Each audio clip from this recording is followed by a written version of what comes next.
karena ada proses belajar mengajar di sana. Nah, ini tema kita pada pagi hari ini, pendengar. Ini sepertinya kita curhat gitu. Misalnya saya curhat gitu ke Bu Nyimas, Bu, aduh, gimana nih anakku kok nonton video porno gitu ya. Bahaya ini. Ini saya tertawa, Bu Nyimas tertawa, ini miris gitu ya. Sekarang ini mungkin Anda semua pendengar dimanapun berada menghadapi permasalahan yang sama. Ketika anak Anda sudah terpapar pornografi melalui video, baik itu yang offline maupun yang online. Bagaimana Bu Nyimas terkait dengan tema kita pada pagi hari ini? Baik, terima kasih Kak Jansen. Betul sekali apa yang dikatakan Kak Jansen ya. Kita semua menyadari bahwa sekarang kita memang berada di era digital, ya, sebuah era ketika informasi mudah dan cepat ya diperoleh, disebarluaskan melalui teknologi digital. Jadi cara berperilaku kita pun sudah berubah, betul ya Kak ya? Iya. Jadi kita mengetahui bahwa internet, media sosial ini memang bagai pisau bermata dua. Jadi penggunaan teknologi digital ini secara tepat ya memang sangat bermanfaat, betul, bagi penggunanya. Tetapi jika digunakan secara berlebihan, ya dalam tanda kutip, akan berdampak negatif. Salah satunya adalah ini dia. Jadi ada cyberporn di gawai-gawai anak kita yang tadi Kak Jansen sampaikan. Hampir semua anak kita ya punya gawai karena PJJ ini gitu. Ya, dan hampir semua juga mungkin saja ya pernah lihat iklan-iklan pop-up yang muncul di gawainya. Betul ya. Jadi nggak cuman cyberporn sebenarnya Kak Jansen, tapi ada cyberbullying di situ. Ada cyberfraud, informasi nggak benar di internet, diantaranya hoax, penipuan transaksi online dan sebagainya. Kemudian ada cyberporn. Di sini pornografi melalui internet. Jadi gambar-gambar bugil yang tidak senonoh, video asusila, itu tiba-tiba kadang-kadang anak kita lagi belajar, itu muncul tuh tiba-tiba. Namanya anak-anak, ya baik TK, PAUD, SD, itu begitu ada yang kedip-kedip, dia pengen ngeklik gitu. Iklan-iklan ini kadang-kadang muncul tiba-tiba, dan itu mengganggu, membuat anak kita ke distract gitu. Kemudian ada cyber gambling, ada cyber stalking dan sebagainya, itu dampak-dampak negatif. Ya, yang orang tua kalau kasih gawai tanpa kasih imun sama anaknya, nah itu muncul dengan sendirinya. Nah, begitu itu dia. Dalam perbincangan kita nih Bu Nyimas beberapa waktu lalu, saya jadi teringat lagi nih memberikan imun pada anak kita ketika kita memberikan sesuatu ya, dalam hal ini gawai gitu ya. Bagaimana anak kita mengetahui tentang smartphone, ini phone-nya smart loh, kita juga harus jauh lebih smart tentunya gitu ya. Betul. Mengetahui A sampai Z gitu. Jangan-jangan ibu bapaknya atau kita nih nggak paham ya bagaimana ini baru smartphone, belum internet gitu ya. Bagaimana kita memberikan imun pada anak terkait dengan internet. Ini bagian dari pendidikan sebenarnya ya Bu Nyimas ya. Betul sekali. Jadi orang tua yang kasih gawai sama anaknya itu harus kasih imun, ya, imun kepada anak-anaknya. Yang pertama adalah pendidikan agama sesuai dengan ajaran dan kepercayaan kita masing-masing tentunya. Ya, orang tua diajarkan bagaimana anak-anak kita bisa menahan pandangannya. Ya, jangan sampai orang tuanya sendiri nggak bisa menahan pandangan gitu. Ya, gimana dia mau mengajarkan sama anaknya, dia sendiri punya masalah sama dirinya. Nah, saya salah sedikit Bu Nyimas ya. Orang tua kita ini kadang-kadang juga lost gitu dalam pandangannya, karena kalau bicara soal internet itu ya, internet atau katakanlah sekarang ini Google dan sebagainya, logaritmanya kan kalau kita sendiri menonton video porno katakanlah gitu di gadget, di gawai, yang kita berbagi dengan anak kita, itu logaritmanya akan muncul lagi gitu ya. Dan itu ya kalau begitulah, ini namanya keteladanan ya. Kita lengah di situ ya. Iya, betul sekali. Jadi memang kalau menurut Dr. Victor Klein, beliau menyampaikan bahwa kecanduan seks atau pornografi ini memang lebih sulit ditangani ketimbang kecanduan kokain, Kak Jansen. Karena apa? Karena kokain itu kan ada bendanya, ada barangnya, ya kan? Jadi secara fisik ya kita mungkin dengan rehabilitasi dan sebagainya bisa menjauhkan. Nah, kalau pornografi ini berkaitan dengan imajinasi orang gitu, ya, di otak yang memang akan sulit dihilangkan gitu. Jadi kalau orang tuanya sendiri kecanduan, ya gimana dia mau menangani anaknya? karena sinaps atau sel saraf di otaknya itu memang udah kebentuk juga pada diri orang tua tersebut seperti itu. Yeah. Jadi ya orang tua sama anaknya pun dalam tanda kutip juga harus diobatin seperti itu. Ya kan, jadi jangan harap anaknya bebas dari masalah kalau orang tuanya sendiri punya masalah. Demikian Kak Jansen. Jadi itu dia quote of the day ya. Iya betul. Bagaimana kita bisa menghindarkan apa tadi masalah kalau anak orang kita sendiri bermasalah gitu. Betul sekali. Nah, jadi kan kita tahu nih internet, media sosial, smartphone yang tadi Kak Jansen bilang, kita punya smartphone gitu. Jangan sampai kitanya nggak smart gitu dalam menggunakan gawe ini, gitu. Dalam menggunakan media sosial, apakah internet dan sebagainya gitu. Jadi kita dulu ya memang harus bisa pandai-pandai menahan diri. Ya, orang tuanya dulu menjadi role model, menjadi contoh, menjadi teladan bagaimana gawe ini kita bisa gunakan seproduktif mungkin di dunia online. Iya. Apalagi sekarang ini yang namanya cyber porn itu menggunakan kartun yang menarik anak-anak gitu ya, Bunyimas ya. Iya. Betul sekali. Jadi media-media itu bisa dari kartun, komik, YouTube, kemudian di games kekerasan pun itu ada sisipan pornografi. Jadi bahaya banget. Gitu kalau misalnya kita orang tua enggak tidak memberikan imun tadi itu kayak pendidikan agama, kemudian ada pendidikan seks dan seksualitas. Jadi kalau punya anak laki-laki itu papanya atau ayahnya yang ngasih tahu terkait pendidikan seks, ya ibunya yang ngasih tahu pendidikan seks kepada anak perempuannya. Nah itu penting sekali ya, kita kasih pendidikan seks dan seksualitas, KESPRO, kesehatan reproduksi dan sebagainya. Jadi bukan semata-mata tugas sekolah Kak Jansen, tapi orang tua sebagai pendidik pertama dan utama. Seorang anak kecil, seorang anak laki-laki ya yang nggak dikasih imun sama orang tuanya ya, begitu melihat misalnya, mohon maaf ya, melihat payudara besar di iklan pop-up yang muncul ya, misalnya ada promo bra dan sebagainya, palanya nggak muncul tuh, tapi ada bra besar di situ yang ada isinya dalamnya gitu, ngelihat kan pingin buka tuh. Anak yang nggak dikasih imun, dia akan melihat, wow, payudaranya besar sekali ya, itu dia. Tapi kalau anak yang dikasih imun, ya oleh orang tuanya, dia akan melihat dari sisi knowledge atau science ya, bukan sisi erotisnya. Oh, payudara wanita besar, karena begitu wanita ini menikah, punya anak, dia bisa menyusui buat dede bayi dan sebagainya. Yeah. Jadi yang dilihat adalah science-nya, knowledge-nya di otaknya, bukan sisi erotisnya. Nah, disinilah pentingnya peran orang tua bagaimana memberikan imun terkait kesehatan reproduksi, pendidikan seks dan seksualitas dan sebagainya, dan bukan semata-mata menjadi tugas sekolah. Jadi jauhkanlah apa ya, pikiran-pikiran bahwa itu tabu, itu belum waktunya gitu ya Bu Mas ya.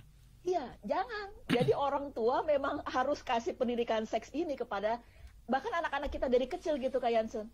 Ya, itu penting sekali kita kasih. Jadi ajarkan anak-anak kita tuh yang masih kecil-kecil, TK, PAUD, bagaimana dia bisa menjaga diri. Wilayah pribadi mana yang harus dijaga. Nah, itu pada saat ngajarin anak-anak kita yang masih kecil-kecil gitu. Ya kan sekarang TK udah pakai gawai, ya udah pakai handphone dan sebagainya. Karena memang udah belajarnya udah daring gitu. Jadi bagaimana ajarkan anak-anak kita bisa menahan yang harus dijaga. Seperti apa? Ada mulut, ada dada, ada kemaluan, ada bokong, dan sebagainya. Ini banyak lagu-lagu yang kita bisa unduh melalui kanal YouTube. Ya, bagian tubuh mana yang harus dijaga. Ya. Dimulai bagaimana bahwa setiap orang itu memiliki tubuh atau badan yang berbeda-beda. Ada yang pendek, ada yang tinggi, ada yang kurus, dan sebagainya. Dan itu kita bisa kasih informasi ini kepada anak-anak kita gitu. Seks edukasi, jadi jangan tabu yang tadi Kak Jansen bilang, itu benar sekali. Banyak orang tuh, aduh masih kecil janganlah, nanti dia gimana gitu kan, gitu. Enggak gitu, ini memang harus dari kecil, karena para predator dalam tanda kutip, kaum pedofil itu ngincernya ya itu gitu, ya anak-anak kecil yang nggak pernah diedukasi oleh orang tuanya, itu dia. Ini berseliweran nih di dunia maya nih Kak Jansen.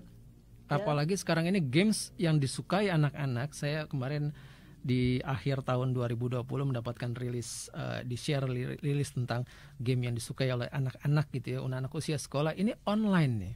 Jadi dia bisa berinteraksi dengan orang-orang di luar sana yang kalau kita tidak berikan imun sangat rentan sekali ya Bunyi Mas ya. Sangat rentan sekali memang, betul Kak Jansen. Jadi pentingnya peran orang tua ya, membangun komunikasi positif kepada anak-anaknya, menyampaikan informasi ini ya kepada anak-anak ya terkait seks edukasi, kesehatan reproduksi, pendidikan agama dan sebagainya. itu wajib gitu. Jadi orang tuanya jangan sibuk dengan dunianya sendiri dalam tanda kutip. Itu dia. Berikan imun kepada anak-anak Anda, pendengar dimanapun Anda berada. Ini impas sekali pas saat ini 13 Januari 2021 vaksinasi pertama di Indonesia terkait dengan COVID-19. Vaksinasi itu salah satu memberikan daya kekebalan terhadap virus COVID-19. Ini juga kaitannya pas kita bicara soal imun ya, punya. Imun ya, betul. Itu imun kepada tubuh ya. Yeah. Semoga berjalan lancar ya vaksinasi hari ini ya. Yeah. Ya, digawangi oleh Bapak Jokowi, Presiden kita. Benar. Semoga diberikan kelancaran dan kemudahan. Saya jadi muncul satu pertanyaan sih, kapan saya ya? Saya juga sedang menunggu-nunggu giliran untuk segera divaksin. Oke, ini kembali kalau bicara soal, anakku nonton video porno, tadi Bu Nyimas bicara soal imun yang harus diberikan, baik itu terkait dengan kesehatan reproduksi tubuh anak-anak kita, kemudian tentang gawai, tentang internet dan sebagainya. Itu penting sekali. Orang tua juga memberikan atau mengajarkan hal yang baik di sana. Nah, ini topik kita kan pada pagi hari waktu Indonesia bagian barat ini kan adalah anakku nonton video porno, sudah terpapar ini. What next? Wah, ini pasti akan kelimpungan nih. Orang tua yang tidak memberikan imun akan, aduh gimana ya? Aduh, padahal dalam hati, aduh saya juga iya sih. Cuma gimana anak saya masa ikut? Gimana bunyi Mas? Iya, betul sekali. Jadi kadang-kadang nih orang tua kelimpungan nih, aduh gimana ya caranya ya, gitu, apa yang gue harus lakuin nih, kan, gitu, ya kan, ya orang tua ada baiknya tenang aja, ya walaupun saya yakin hatinya deg-degan gitu, bener nggak? Benar banget. Bersikap tenang, kemudian tidak memarahi tentunya, ya meskipun sebenarnya cukup kaget dan hatinya sangat berdebar-debar, ya kenapa sih nggak boleh marah? Ya orang tua yang suka melampiaskan emosinya dengan amarah, memang akan membuat anak menjadi tertutup, gitu. Jadi dia nggak berani ngomong lagi kayak Yansen. Kalau kita omelin, coba lihat mana sini, ayah lihat, pasti kamu nonton video porno yang ini ya, misalnya gitu. Ya. Kalau orang tua marah, justru anak nggak mau cerita nih kayak Yansen. Ya kan? Sudah sejauh mana dia tahu soal seks atau seberapa banyak video atau gambar yang dia sudah lihat atau dia unduh, gitu. Yang kedua apa? Setelah tenang, ya kemudian buat anak terbuka sama orang tua, ya kan, ini kita nggak marah nih, artinya kan kita udah frekuensinya sama, gitu ya, kamu lihat ya, dulu tuh zaman ayah juga suka lihat loh, tapi dulu belum ada kayak gini, belum ada YouTube kayak begini, zaman ayah tuh namanya stensilan loh nak, wah apa tuh ya, bener nggak kayak Yansen? Dulu namanya stensilan ya. Iya, belum ada internet, belum ada banyak ya. Iya betul gitu kan. Nah, caranya kita mulai cerita nih tentang kisah kita. Jadi kita kalau kita yang nggak pernah lihat, ya kita boleh create something gitu, bikin cerita, ya seolah-olah pernah lihat gitu. Karena kita ingin menyamakan frekuensi dulu sama anak-anak kita. Seperti frekuensinya Heartland sama saya ini kan sudah satu gelombang kan? Iya. Gitu. Ya, jadi kita seolah-olah cerita tentang diri kita, ya kan, bercerita mengenai menyamakan diri kita sama anak-anak kita. Jika anak laki-laki, ya ayahnya yang cerita sama anak laki-lakinya. Sebaliknya kalau anak perempuan, bukan berarti anak perempuan nggak pernah atau nggak lihat video porno ya. Nah itu ibunya yang melakukan. Ya jadi kalau anak perempuan memang ibunya yang cerita, ya yang fokus sama anak perempuannya. Nah kemudian anak laki-laki di sini ya memasuki proses menyamakan diri sama ayahnya di sini, ya yang tadi, emang apa sih yang kamu lihat nak? Nah seperti itu. Jadi bangun komunikasi dulu, ya. Tanya sejauh mana dia sudah mengetahui atau film porno ini, sejauh mana dia udah tahu gitu. Menurut kamu, ya, tanyakan kepada, menurut kamu bagus nggak kalau melakukan hubungan seks seperti itu? Kalau tanpa pernikahan, misalnya seperti itu, ya kan? Nah, kita mesti tanyakan sama dia, ya, biarkan anak kita bercerita, kayak Yansen. Jangan langsung, nggak boleh, kamu tuh masih kecil gitu. So what kalau gue masih kecil? Anak kecil kalau dilarang kayak begitu gitu. Apalagi udah pra-remaja.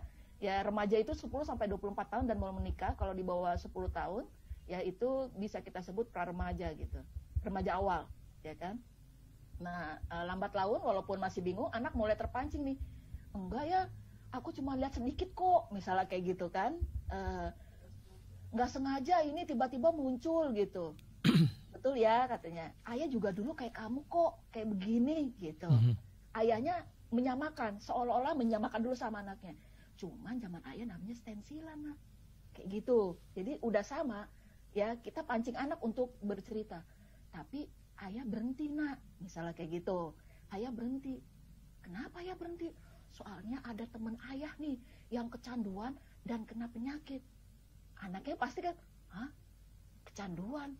Kenapa ya kok kecanduan? Misalnya kayak gitu ya kan. Kasih anak ceritanya sepotong-sepotong. Jangan langsung selesai gitu. Sehingga dia ada rasa ingin tahu lagi.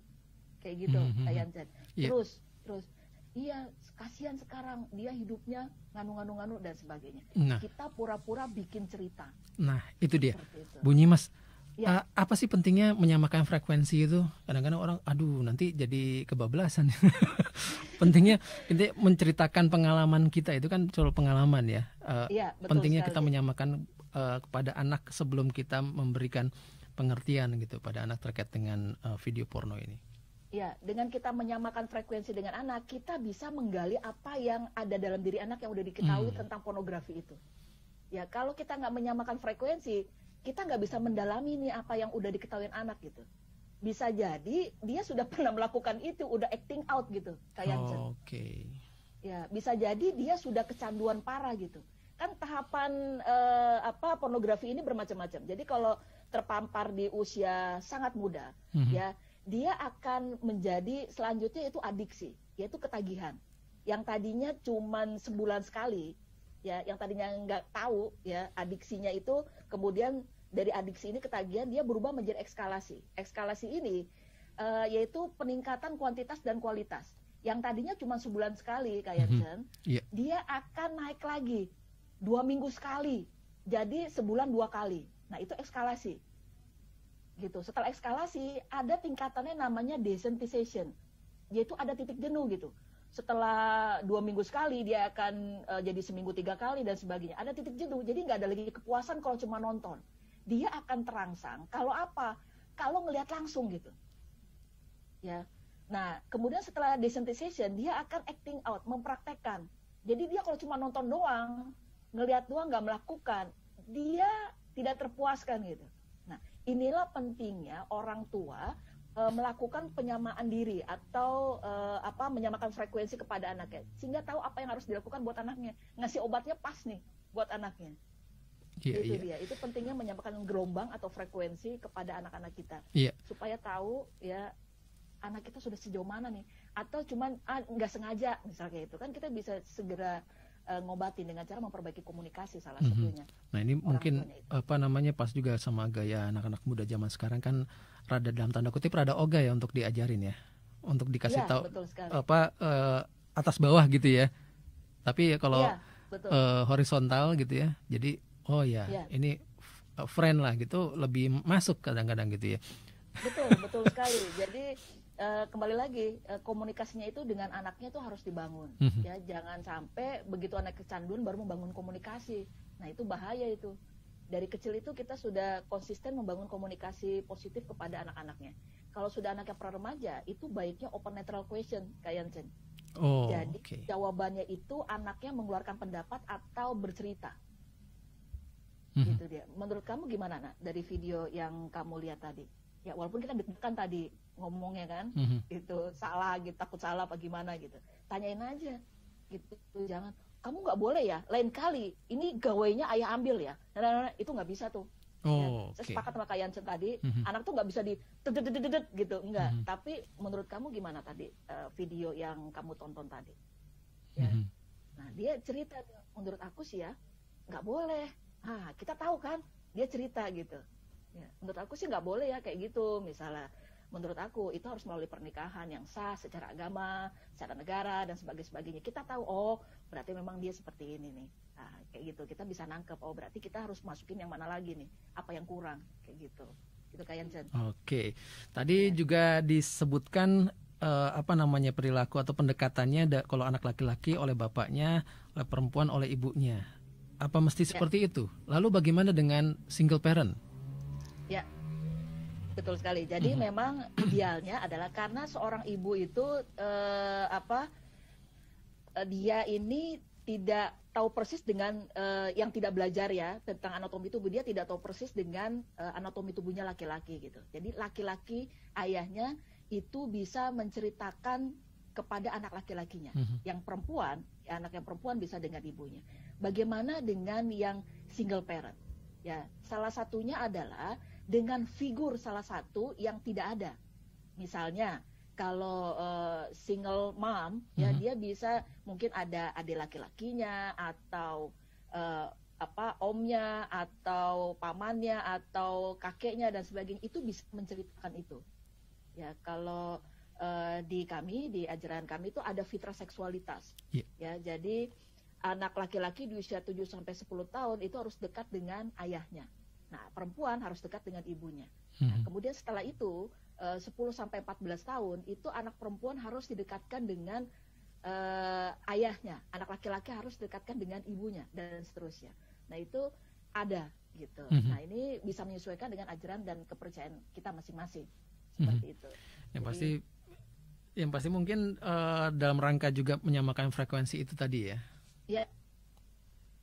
Betul sekali, betul Kak Jansen. Jadi dalam rangka frekuensi atau gelombang ini, jadi ayahnya itu memang harus dekat dengan anak laki-lakinya nih di proses dari kecil ya, kemudian beranjak remaja, kemudian menjadi remaja dan sebagainya. Itu penting sekali membangun komunikasi positif dan efektif di dalam setiap keluarga dengan anak-anaknya, dengan anggota keluarga, sehingga tahu bisa mengidentifikasi awal kalau anak-anak kita punya masalah gitu.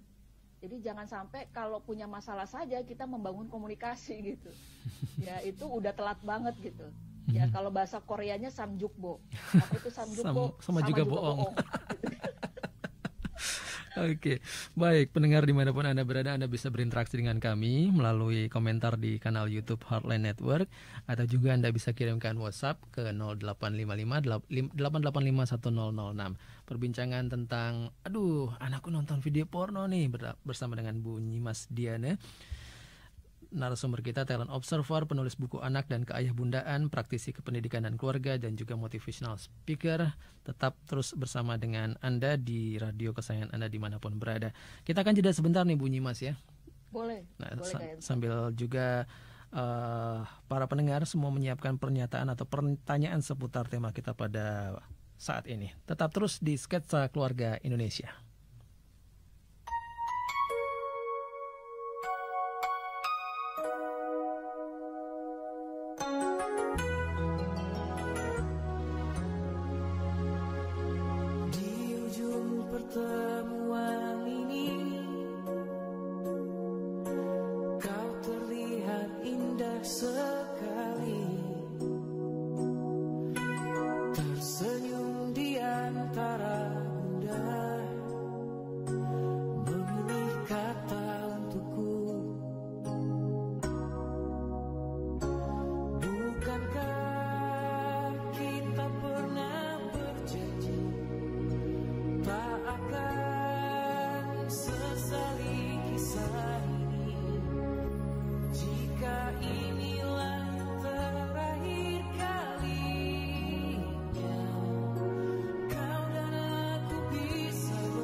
Siapa?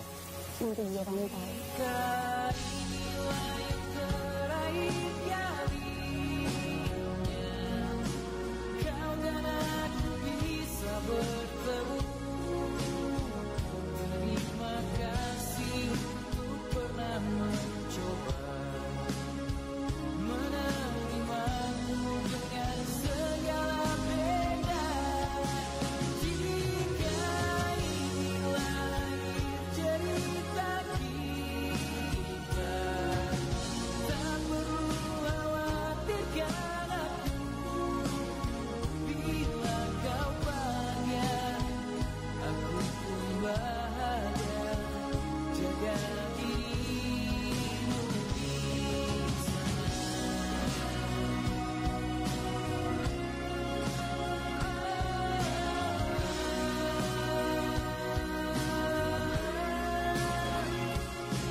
30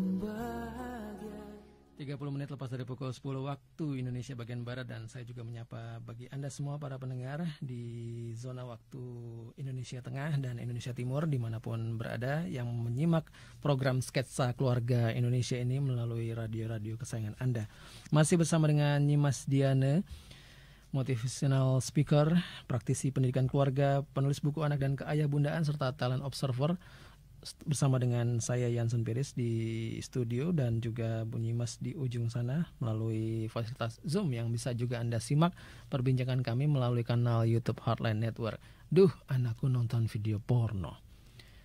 Ada banyak tadi yang sudah disampaikan oleh Bu Nyimas, dan tadi yang sempat saya manuver gitu ya adalah menyampaikan bagaimana kalau memang sudah terpapar nih anak kita, anak kecil kita ini dengan video porno. Tadi sempat disampaikan tentang tahapan-tahapan saat anak kita terpapar ya, dari mulai adiksi ya, Bu Nyimas ya.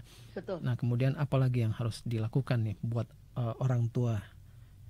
Ya, di samping tadi perbaiki komunikasi kepada anak-anak kita, tadi tenang ya. Dan yang paling penting ada terima anak kita padanya, Kak Yansen. Oh, itu dia. Iya, kadang-kadang kita nggak terima nih. Emang nih kamu nih, nah gitu kan. Jadi kita nggak terima anak kita gitu, dan kita harus bisa maafkan anak kita. Ya, segera musyawarah dengan pasangan kita. Dan kalau tidak punya pasangan yang tadi kayak saya sampaikan, single parent atau single mom, single dad dan sebagainya, konsultasi kepada yang ahlinya. Jadi jangan cerita aib ini kan aib ya, dalam tanda kutip ini aib. Jangan cerita kepada yang tidak berkepentingan gitu. Ya. Kemudian sadari bahwa anak adalah amanah dari Tuhan dan kita akan diminta pertanggungjawabannya, dan tetap pupuk kedekatan dengan Tuhan yang masing-masing. Ya, perbaiki komunikasi. Ya, yang paling penting adalah menjadi pendengar yang baik buat anak-anak kita. Ya, kenapa dia bisa sampai kecanduan atau melihat iseng-iseng ya pornografi tersebut? Itu dia. Ya, kemudian diskusikan dengan anak apa dampak negatifnya dari pornografi tersebut atau games kekerasan ya. Kemudian orang tua bisa menjalin kerjasama dengan gurunya di sekolah. Itu dia.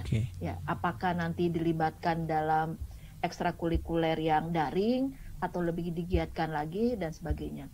Ya, kemudian orang tua bisa menyusun jadwal aktivitas anak sehingga nggak ada waktu bolong gitu. Boleh bolong tapi bisa dengan main sama keluarga, ada bonding dan sebagainya, ya kan? Dan kemudian bisa jalin kerjasama dengan orang tua lain yang tergabung di dalam satu grup itu misalnya, ya kan? Jauhkan yang paling penting peralatan-peralatan tersebut, gawai tersebut, komputer tersebut dari anak-anak yang memang sudah mulai terpapar atau kecanduan dari games-games, apakah game kekerasan ataupun pornografi. Itu dia. Itu yang kita bisa lakukan ya jika anak kita sudah menonton pornografi. Aduh, bikin pening kepala nih anak saya udah nonton pornografi dan sebagainya. Iya, apalagi kalau buat orang tua yang tadi imunnya masih rendah dan bahkan tidak dapat sama sekali dari orang tua sebelum jadi dari orang tuanya gitu ya. Blank sama sekali nih how to deal with it gitu ya, bagaimana kita menangani hal yang paling banyak nih, dan ini boleh atau tidak gitu ya dilakukan Bu Nyimas. Atau ketika kita mendapatkan realita, anakku nonton video porno, oke, handphone, laptop sita. Jangan sampai nanti ya udah nobar yuk gitu kan. Wah, jangan. Bahaya itu. Ngeri itu. Walaupun memang ada yang seperti itu, tapi itu sudah keblinger sih kalau menurut saya ya, terus saja. Itu harus segera didatangkan psikolog. Iya, benar. Ya, itu untuk bisa segera disembuhkan. Karena ini kaitannya dengan psikis yang ini lebih tadi ya di awal Bu Nyimas sampaikan ini lebih jahat ya ketimbang narkoba ya. Betul. Nah, itu banyak sekali yang disampaikan oleh para profesor atau dokter yang mengatakan bahwa kalau pornografi itu merusak 5 fungsi otak manusia, tapi kalau narkoba yang dirusak 3. Bukan berarti kita lebih baik coba narkoba, nggak ada yang patut dicoba seperti itu, ya kan? Sama-sama merusak ya. Sama-sama merusak otak, betul sekali. Nah, sekarang coba Kak Yansen angkat tangan kanannya sebelah kanan, ya, sentuh di atas alis kita sebelah kanan, ya. Nah, ini namanya prefrontal cortex. Oke, terima kasih Kak Yansen.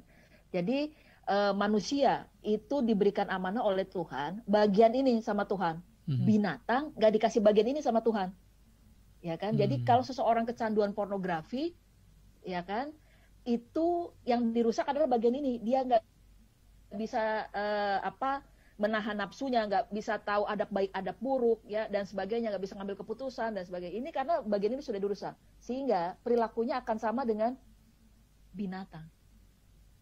Itu dia, tidak bisa menahan syahwat, ya, tidak bisa menahan diri dan sebagainya. Nah, bagian-bagian ini ada 5 bagian, salah satunya prefrontal cortex ini yang dirusak kalau seseorang atau anak kita kecanduan pornografi.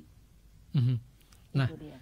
Ini banyak kasus, ya, banyak kasus dan juga dari berita-berita yang kita dengar gitu kan, atau juga mungkin pendengar juga mengalami, misalnya ketika ditemukan fakta bahwa, anak kita nonton video porno. Padahal, nah ini ada padahalnya nih, pendidikan agama tetap jalan gitu ya, semuanya sudah dilakukan. Kira-kira apa nih yang harus dilakukan Bu Nyimas dengan ini? Kan kadang-kadang ketika terjadi itu orang tua menyangkal ya, masa sih anak saya setiap ini ibadah jalan terus kok gitu ya, buat yang Islam sholat 5 waktu, buat yang Kristen ke gereja dan sebagainya itu ya, dan juga agama yang lain juga. Apa yang kurang sih sebenarnya gitu? Ya, mungkin ya, ini secara global aja karena kita mesti secara detail ya ini. Kalau seperti itu yang tadi Kak Yansen bilang, ini agama sudah sholat 5 waktu, sudah ke gereja, sudah ke kelenteng dan sebagainya. Mungkin cuma sekedar agama doang gitu. Tidak diajarkan bagaimana konsep dasar bertuhan yang benar seperti apa menurut agama dan kepercayaan kita masing-masing, tentunya itu. Jadi anak-anak kita nggak dikasih tahu bagaimana dia bisa menahan pandangannya. Anak-anak yang diajarkan bagaimana bisa menahan pandangannya, ya dia akan bisa menjaga kemaluannya sebenarnya. Nah, ini cuma sekedar ngobrol, sekedar ya melakukan saja, tidak menyukai apa yang kita lakukan gitu, apa yang kita bagikan, cuma sekedar bisa gitu. Ya, pentingnya kita sebagai orang tua mengajarkan anak-anak kita untuk menyukai apa yang kita ajarkan, sehingga begitu kita udah tiada, anak kita melakukannya dengan sepenuh hati gitu.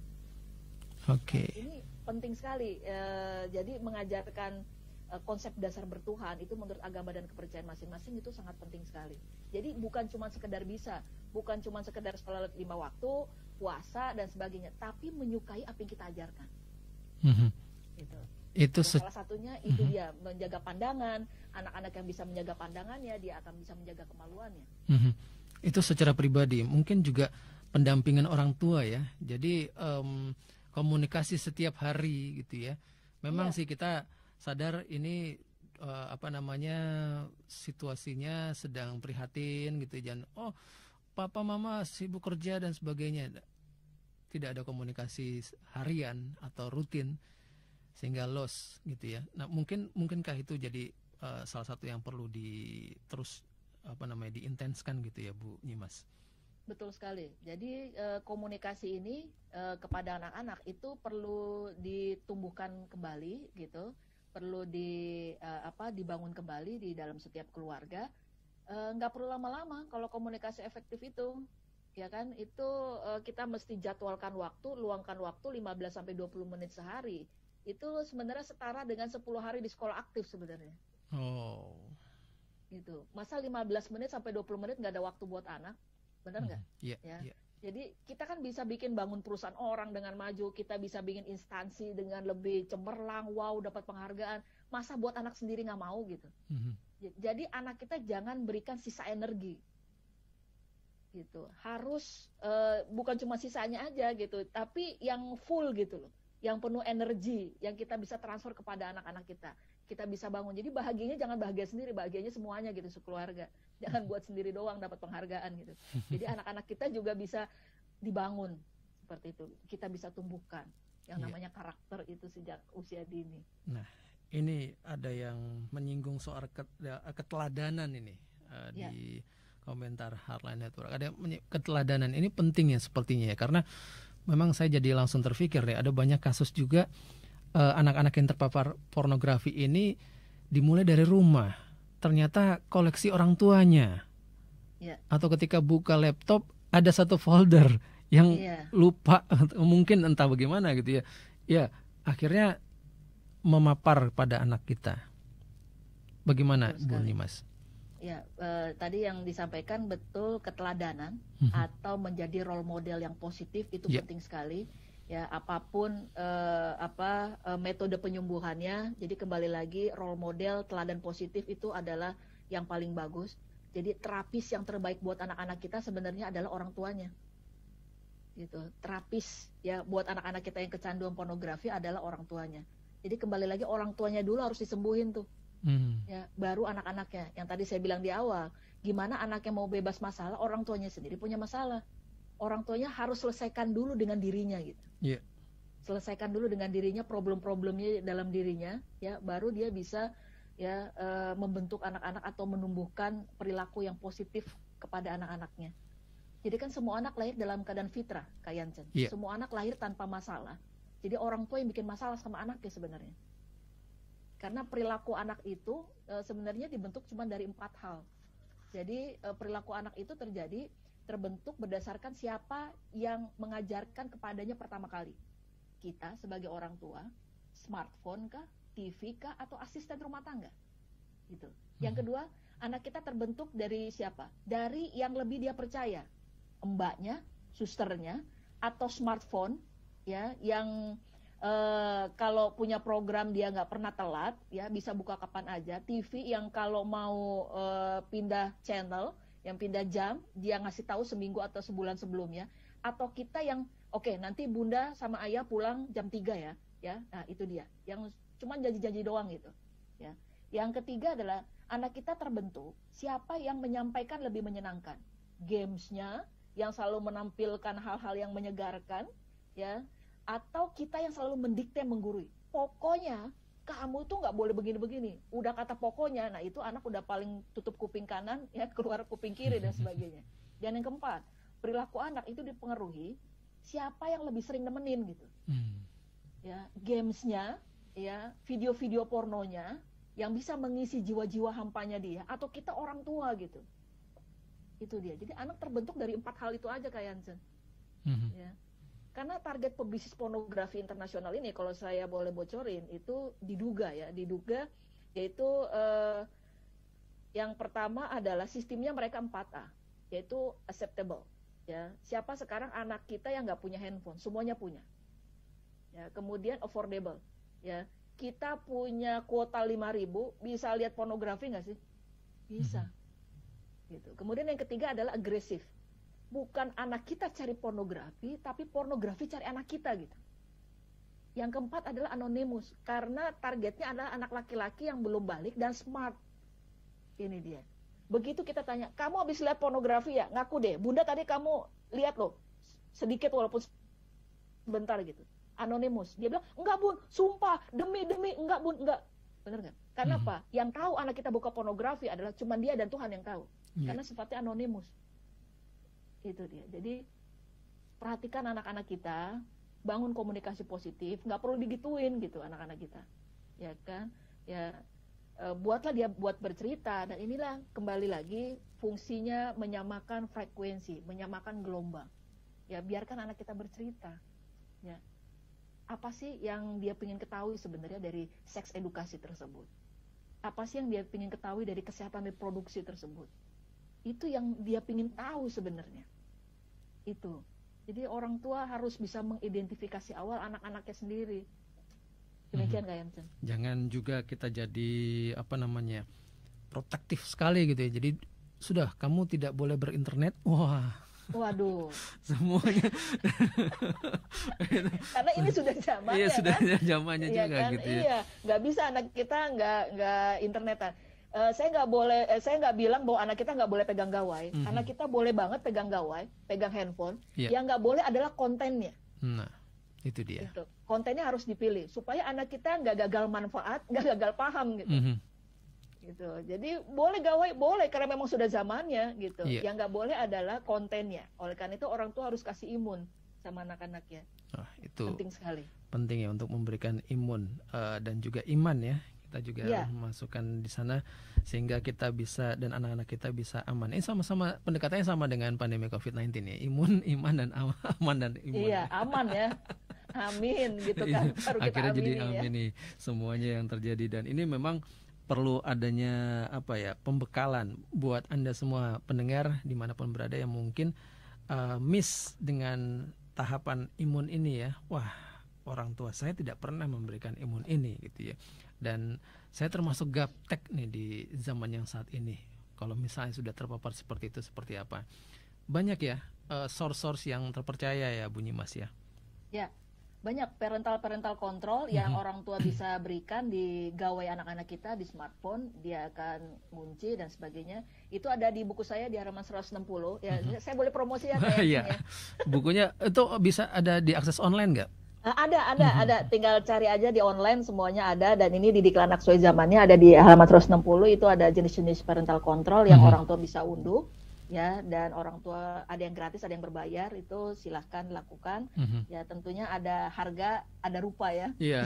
Kalau yang berbayar pasti ya itu lebih paten gitu kan. Dan saya mau menginformasikan, ini ada tahapan lanjutan setelah talk show dari sini. Kita ada program namanya kuliah WhatsApp. Kuliah program. Ya. Jurus anti panik mendidik anak di era digital. Gitu. Jadi ada materi satu itu tentang bagaimana mendampingi anak di era digital. Kemudian bagaimana ada materi dua itu terkait tentang bagaimana orang tua bisa membuat anak-anaknya aman terhadap media digital, kewaspadaan yang bisa dibangun seperti apa, dan kemudian orang tua bisa melakukan yang namanya etika dan aturan di dunia digital seperti apa. Bagaimana membangun jejak digital positif kepada anak-anaknya. Itu ada di program kuliah WhatsApp. Oh iya, baik. Buat pendengar dimanapun Anda berada, Anda bisa search di Google. Jadi bukan berarti nggak boleh gitu ya. Kita bisa memanfaatkan dunia maya ya, internet dan sebagainya untuk mendapatkan informasi-informasi yang menarik, yang berguna, bermanfaat buat kita dan juga buat anak-anak kita. Ketik saja mungkin Bunyi Mas Diana ini penulis buku, artikel yang banyak sekali seputar keayah bundaan dan parenting. Dan tadi bukunya Didiklah Anak Sesuai Zamannya ya Bu. Betul. Nah itu bisa didapatkan salah satunya melalui gadget Anda atau gawai Anda, dan Anda bisa mempraktikannya itu pada anak-anak Anda di rumah. Nah ini menarik sekali, mendampingi anak-anak Anda. Jadi tidak dilepas begitu saja gitu ya. Ada gawai, oke nih Papa beliin, dah ya. Internet wifi unlimited udah disiapin, udah silakan. Tapi dampingi. Itu offset jadi orang tua tuh. Jadi offset. Orang tua yang tahu positioning yang menjadi orang tua, dia akan mempraktekkan pola 3A. Apa itu pola 3A? Asuh, asih, dan asa. Nah, orang tua yang cuman kasih gawai doang, gak kasih imun, offset jadi orang tua kayaknya. Prit. Lampu kasih kartu kuning ya. Kartu kuning, betul sekali. Ya. Kalau sudah nonton video porno, kartu merah. Tapi memang ini asuh itu ya, jadi orang tua ya. Iya, itu orang tua harus tahu positioningnya. Ya, bahwa saya harus melakukan ini, asuh, asih, dan asa. Ya, jadi dengan kan tadi butuh keteladanan, benar nggak? Keteladanan yang positif, ya. Internet ini kan alat komunikasi yang luar biasa, ya, yang bisa menyebarkan kebaikan, ya, hal-hal positif dan sebagainya. Tapi juga bisa menyampaikan hal-hal kebencian. Ya, sayangnya internet ini kan nggak bisa bedain mana yang baik, mana yang buruk nih. Nah, disinilah peran kita sebagai orang tua, keteladanan kita sebagai orang tua, ya kan? Ya, untuk bisa menjaga anak-anak kita sebenarnya. Karena tujuan kita adalah supaya anak-anak kita bisa mendapatkan generasi emas 2045 kayaknya. Benar, itu dia. Ya, bisa mendapatkan bonus demografi ke depannya nih. Anak-anak yang kecanduan pornografi, kecanduan narkoba dan sebagainya, itu dapatnya namanya disaster demografi, bencana demografi. Itu dia. Buat Anda semua pendengar, jangan serahkan pendidikan anak Anda hanya kepada guru di sekolah ya. Mau daring ini, udah dia ikutin dari pagi sampai siang gitu kan. Atau jangan serahkan pendidikan agama hanya kepada guru agama dan di agamaan dan kepercayaan Anda masing-masing, tapi Anda adalah pendidik yang orisinil pertama dan utama ya. Itu dia. Jadi memang dibutuhkan yang namanya apa yang disebut oleh Ki Hajar Dewantara itu ya, tutwari ing Ngarso Sung Tulodo, Ingmatio Mengengkarso, Tuturi Handayani. Nah itu dia, orang tua harus ada di 3 tempat itu ya Bu. Betul sekali. Ya bisa menunjukkan yang namanya di depan itu menjadi leader, di tengah bisa memberikan semangat, dorongan dan sebagainya, tetap bisa memantau anaknya dan sebagainya. Itu dia. Jadi penting sekali, dan Trisentra Pendidikan di sini Ki Hajar Dewantara pun pernah menyampaikan orang tua itu sebagai pendidik pertama dan utama, ya. Kemudian sekolah juga membentuk anak dan lingkungan masyarakat. Jadi peran ketiga ini sangat penting. Ya, tetap orang tua sebagai pendidik pertama dan utama, ya, yang tadi saya sampaikan, memberikan imun kepada anak-anaknya di rumah terkait pendidikan agama, konsep dasar bertuhan, kemudian memberikan nilai-nilai positif kepada anak-anaknya, ya, dan kemudian orang tua bisa memberikan pendidikan KESPRO, kesehatan reproduksi, seks dan seksualitas kepada anak-anaknya tentunya. Oke, Bu Nyimas Diana, terakhir untuk pendengar dimanapun berada seputar tema kita pada saat ini. Duh, anakku nonton video porno. Silakan. Baik. Jadi memang kita hidup di era digital, era di mana semua informasi bisa diakses dengan mudah, cara berperilaku kita berubah, ya. Ini yang masuk namanya unsur-unsur dari kebudayaan, ya. Kebudayaan itu memang perlu diajarkan melalui pendidikan dengan menanamkan nilai-nilai positif tentunya. Jadi anak-anak tidak pernah baik dalam mendengarkan kita orang yang lebih dewasa, namun anak-anak tidak pernah gagal di dalam meniru orang yang lebih dewasa. Ayo ayah bunda semua di seluruh Indonesia, jadilah teladan yang positif untuk anak-anak kita, tetap semangat dalam berkarya, membentuk anak-anak kita yang sehat, yang berkarakter, menjadi individu yang bahagia dan sukses ke depannya. Amin. Amin. Terima kasih Bu Nyimas Diana, motivational speaker dan juga praktisi pendidikan dan keluarga, penulis buku anak dan keayahbundaan dan talent observer. Terima kasih boleh berbagi hal yang luar biasa pada kita di Sketsa Keluarga Indonesia ini. Terima kasih Kak Jansen. Jangan lupa untuk ikuti keluar program kami Jurus Anti Panik Mendidik Anak di Era Digital 25 sampai 29 Januari 2021. Daftar ke admin kami 0813 9818 1976. Saya ulangi 0813 9818 1976. Baik, terima kasih Bu Nyimas Diana dan iya. Dan pendengar dimanapun Anda berada, terima kasih telah stay tune terus di program Sketsa Keluarga Indonesia. Dan untuk informasi lebih lanjut Anda bisa menghubungi WA Hotline di 0855 885 10006 terkait dengan tema pada saat ini. Anda juga bisa simak lebih dalam lagi melalui kanal YouTube Hotline Network. Sampai jumpa di lain kesempatan. Salam sehat selalu. Nantikan waktu kita untuk mendapatkan imun dari COVID-19 melalui program vaksinasi pemerintah. Karena hari ini adalah hari yang pertama vaksinasi diberlakukan pertama kali oleh Presiden Joko Widodo. Sampai jumpa.